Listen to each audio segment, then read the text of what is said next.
the NBA has announced for the 2020-21 NBA season, they will not be testing for marijuana. So J.R. Smith, you can smoke all the weed you want to. And I know we're picking on J.R. Smith because he's known as the NBA's pothead.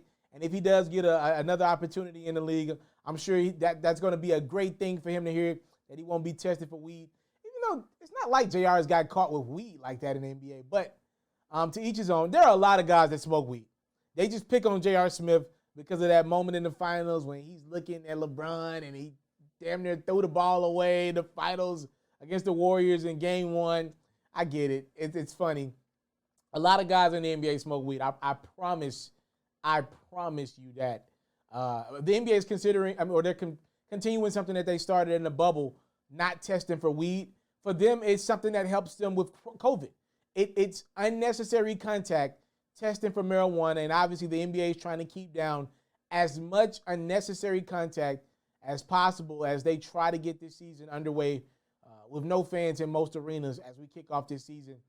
You know, for me personally, I'm more of a guy who's worried about decriminalizing marijuana.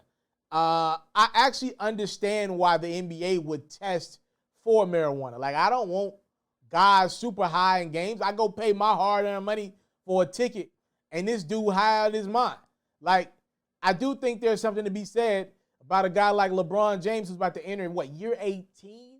He's about to be 36 in a couple weeks. From what I was told, LeBron doesn't necessarily smoke. He keeps a pretty clean body. I know he drinks wine, but from the people that I trust, LeBron don't smoke like that. I mean, you got to kind of look at how his body has held up. Now, I probably shouldn't say this, but I'm going to say it anyway. Allegedly, Klay Thompson participates in a little bit of that ganja. I ain't mad at you, boy. Hey, you a champion ×3.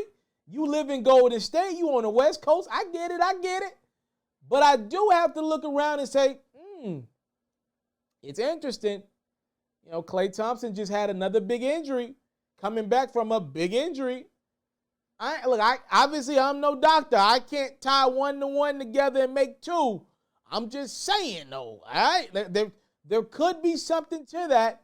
But, again, we don't know what's in someone's diet. We don't know. But I do think, I'm more or less a person who thinks weed should be legal. I don't want to see people go to jail for that. Like, that's more of my thing. I actually understand if the NBA tested for weed. Like, if we don't want guys high before games, I actually understand that 100%. I don't want people alleviated when they're trying to perform my product for me. Like, that just is what it is. But I know Adam Silver's, he's trying to be the cool commissioner. That's going to be his legacy. He's going to be known as the cool guy, the guy that all the players love, and all the owners are like, that's his legacy. He's literally trying to do the opposite of David Stern, and I get it. And making marijuana something that the NBA won't test for, and the NBA is pushing to not test for that going forward. We'll see what happens when they do the next collective bargaining agreement, like the legit agreement over again. But, I mean, hey, J.R. Smith, Klay Thompson, whenever you come back, you ain't got to worry about the NBA testing you for your weed. You can smoke all the weed you want, all right? Before, after games, you're good money. Thank you so much for the time, love, support is what I don't take for granted. Salute.